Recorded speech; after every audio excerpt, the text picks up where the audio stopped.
حسینیت ہے کیا ہے؟ یہ جو جنگ ہے کربلا کی، یہ بیسیکلی دو فریقین کے بیچ میں، جسے یزیدیت اور حسینیت کہتے ہیں، ان کے بیچ میں نہیں ہے۔ یہ جنگ تو اصولوں کی جنگ تھی۔ ہم یہ سوال کیوں نہیں پوچھتے کہ کربلا کیا ہے؟ حسین جو ہے وہ ایک نام تو نہیں فقط، وہ تو معیار بھی ہے نا۔ ہم حسینیت کا تو نام لیتے ہیں لیکن کام ہمارے یزیدیت والے ہیں۔ اب یہ محرم چل رہے ہیں، جلوس نکلتا ہے لیکن مساجد ویران ہے، نمازی نہیں ہے، تو کیا ہے کہ حسینیت کی بات ہوتی ہے لیکن راستہ یزیدیت کا اپناتے ہیں؟ ہم مانیں یا نہ مانیں، ہم آج بھی جو کوفہ والوں کی روایت ہے، ان کا جو عمل ہے، وہ کسی نہ کسی حوالے سے دہرا رہے ہیں۔ یزید جو ہے اس نے طاقت کے لیے حق کا ساتھ نہیں دیا، جبکہ حسین نے حق کے لیے طاقت کا ساتھ نہیں دیا۔ آپ نے بالکل صحیح فرمایا ہے کہ امام حسین علیہ السلام فرماتے ہیں کہ مجھے اس طرح کی کوئی ماتمداری کی ضرورت نہیں ہے۔ جب ہم یزید کی بات کرتے ہیں نا، اسے برا بھلا کہتے ہیں، تو کچھ لوگ کہتے ہیں کہ یزید نے تو حضرت حسین علیہ السلام کو شہید نہیں کیا،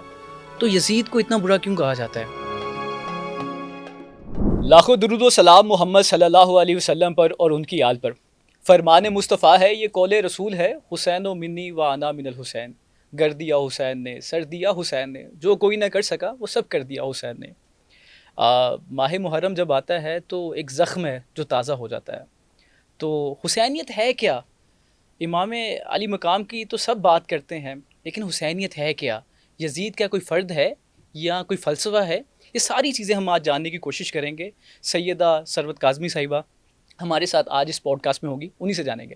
مس کیا حال ہیں؟ ٹھیک ہیں آپ؟ جی الحمدللہ، بہت شکریہ آپ کی قیمتی وقت کا۔ اچھا، حسینیت کی بات ہوتی ہے لیکن حسینیت کے بارے میں جاننا چاہتے ہیں کہ موقف کیا ہے، حسینیت ہے کیا ہے؟ موقف اور حسین کا جو نام ہے وہ دونوں لازم و ملزوم ہے ایک دوسرے کے لیے، یعنی ہم ان کو جدا الگ نہیں کر سکتے۔ نہیں، دیکھیے کہ اگر آپ محبت حسین سے کرتے ہیں اور اس کے موقف کو نہیں اپناتے، تب بھی روح جو ہے وہ آپ کی کامل نہیں ہے۔ اور اگر آپ جو ہے وہ محبت کرتے ہیں، موقف نہیں حسین کا، اور موقف ہے لیکن محبت نہیں، تو پھر بھی وہ کامل نہیں ہو سکتی۔ سو دونوں جو ہیں یہ ایک دوسرے کے ساتھ، اہل بیت کا جو راستہ ہے وہ موقف کا بھی ہے اور وہ نام کا بھی ہے۔ سو میرے نزدیک سوال یہ پیدا نہیں ہوتا کہ ہم جو ہیں وہ حسین کو کتنا یاد کرتے ہیں یا اس کا معیار کیا ہے۔ بیسیکلی آج تک بدقسمتی سے ہم اس سوچ سے نکل ہی نہیں سکے کہ ہم یہ سوال کیوں نہیں پوچھتے کہ کربلا کیا ہے اینڈ کربلا کا معیار کیا تھا، کیونکہ حسین جو ہے وہ ایک نام تو نہیں فقط، وہ تو معیار بھی ہے نا۔ اور یہ جو جنگ ہے کربلا کی، یہ بیسیکلی دو فریقین کے بیچ میں، جسے یزیدیت اور حسینیت کہتے ہیں، ان کے بیچ میں نہیں ہے۔ یہ جنگ تو اصولوں کی جنگ تھی، افراد کی جنگ تو تھی ہی نہیں۔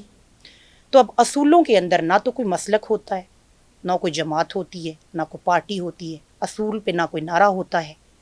تو اسی وجہ سے حسین علیہ السلام فرماتے ہیں کہ میری جنگ جو ہے وہ فقط یزید سے نہیں، ہر اس انسان سے ہے جس کا کردار جو ہے وہ یزیدی ہے۔ سو نام اور موقف اہل بیت کا دونوں جو ہیں وہ لازم و ملزوم ہیں۔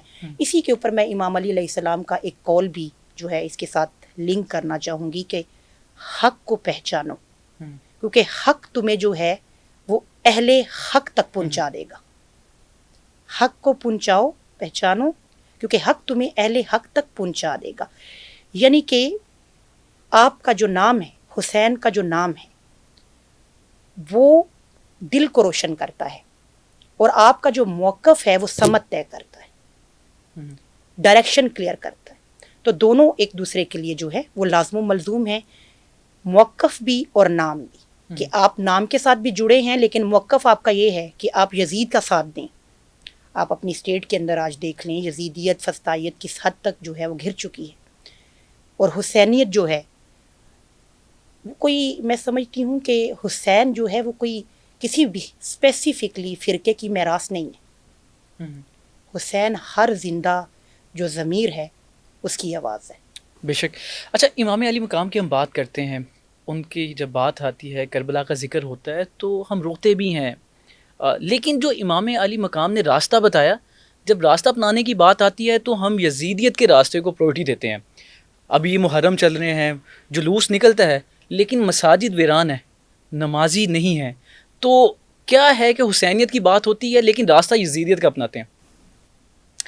دیکھیے، سب سے پہلے تو یہ دیکھنے کی ضرورت ہوگی کہ ہم مانیں یا نہ مانیں، ہم آج بھی جو کوفہ والوں کی روایت ہے، ان کا جو عمل ہے، وہ کسی نہ کسی حوالے سے دہرا رہے ہیں. یعنی ہم وقت حاضر کے یزید کے بیچ میں رہ کر گزرے ہوئے یزید کو گالیاں دیتے ہیں. ارے ٹھیک ہے، تو یہ کوفہ والوں کی روایت ہے جو آج بھی جاری و ساری ہے. ہمیشہ یاد رکھیے کہ یزید جو ہے وہ ایک تاریخی شخصیت تو ہے ہی، ایک فرد تو ہے ہی، لیکن وہ ایک سیاسی ذہنیت بھی ہے. کس طرح کہ یزید جو ہے اس نے طاقت کے لیے حق کا ساتھ نہیں دیا، جبکہ حسین نے حق کے لیے طاقت کا ساتھ نہیں دیا. تو بیسیکلی یہ جو اہل تشیع کے اندر بھی بہت سارے اختلافات اس چیز کے بارے میں ہیں. ہوا دیتے ہیں لوگ باہر سے اور یزیدیت جو ہے وہ اس کو کرنے کی کوشش کرتے ہیں. آپ نے بالکل صحیح فرمایا ہے کہ امام حسین علیہ السلام فرماتے ہیں کہ مجھے اس طرح کی کوئی ماتمداری کی ضرورت نہیں ہے، مجھے اس طرح کا کوئی غم جو ہے وہ منانے کی ضرورت نہیں ہے، اگر جس کی وجہ سے میں نے یہ قربانی دی ہے. اور وہ قربانی کیا ہے؟ یعنی ہم سوچیں کہ ایک وقت آتا ہے کہ جب حق اور مفاد اور اصول آمنے سامنے کھڑے ہو جائیں تو ہم کس کا انتخاب کریں گے؟ جب باطل اور حق ایک دوسرے کے مد مقابل آ جائے تو آپ سوچئے کہ آج جو یزیدیت آپ بتا رہے ہیں اس سوسائٹی میں، اس معاشرے میں، کہ ہم حسینیت کا تو نام لیتے ہیں لیکن کام ہمارے یزیدیت والے ہیں. تو مجھے صرف اس بات کا جواب چاہیے کہ ہم کس کے مد میں، اگر مفاد اور اصول ایک دوسرے کے سامنے ہیں، ایک طرف حق ہے ایک طرف ضمیر ہے، تو ہم کس کا انتخاب کریں گے، ہم کس کو چنیں گے؟ سو اس بارے میں امام حسین علیہ السلام کا وہی جو آپ نے ابھی تھوڑی دیر پہلے میں نے عرض کیا، ہر اس انسان کے ساتھ، میری جنگ ہر اس انسان کے ساتھ کہ جس کا کردار یزیدی ہے، ناٹ ایون دو کہ صرف یزید کے ساتھ تھا. اس دور حاضر کا جو یزید ہے، وہ چاہے حکمران ہے، چاہے انسان ہے، چاہے کسی رویے میں ہے، کیونکہ یزید بھی ایک رویہ ہے. ہمیشہ یاد رکھیے کہ یہ جو کربلا ہے نا، یہ اس کا امتحان آپ سمجھیں کہ 1400 سال پہلے ختم ہو چکا نہیں، اس کا امتحان ابھی بھی جاری و ساری ہے، ہماری شکلوں میں، رویوں میں، بیہیویئرز میں، مزاج میں، لوگوں کے ایک دوسرے سے تعلقات جو ہیں اس کے اندر یزیدیت جو ہے وہ جس طرح ہے.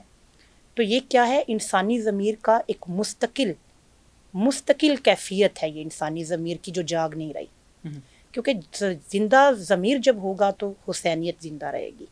جب یہ نہیں ہوگا تو پھر جان لیجئے کہ جو یزید ہے وہ ایک سیاسی ذہنیت ہے اور وہ بدتدریج ایسے ہی چلتی رہے گی. وہ خوب شعر بھی ہے کہ کتنے عجیب ہیں لوگ دور جدید کے، دل میں حسین اور جیب میں سکے یزید کے.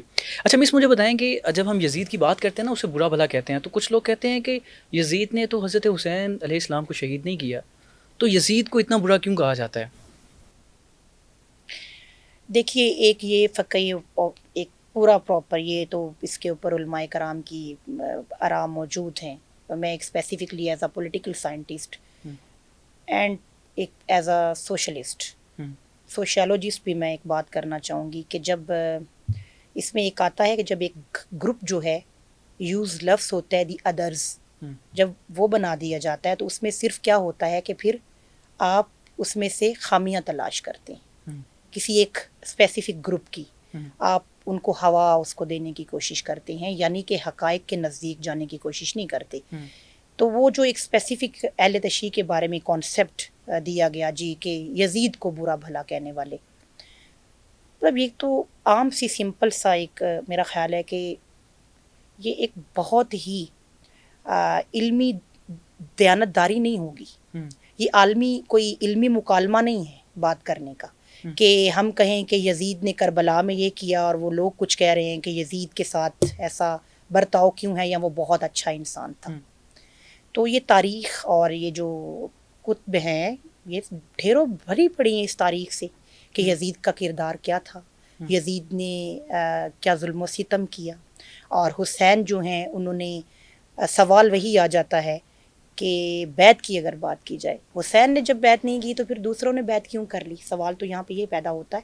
سو یہ علمی تقاضا نہیں ہے گفتگو کا کہ یزید کے اوپر ہم بحث کریں کہ بھئی یزید کو لوگ اچھا کیوں کہتے ہیں. یہ ان کی ایک اختراع کہہ سکتے ہیں، یا ان کا ایک کہہ سکتے ہیں کہ علمی وہ تقاضا نہیں ہوگا، یا ان کا کوئی تاریخ سے کوئی انسیت نہیں ہوگی. اپنی کتب کھول کے دیکھیں، ابن ماجہ، صحیح بخاری، آپ کی جو یہ دوسری بہت ساری ایسی ہیں جس کے اندر موجود ہے پراپر. اور بہت سارے ایسے علماء کرام میں سمجھتی ہوں جو دیوبندی بھی ہیں، اہل سنت سے اور ڈفرینٹ مسلک سے جو تعلق رکھتے ہیں، بڑا ڈیفائن کھلے سر عام کر دیا اس کریکٹر کو.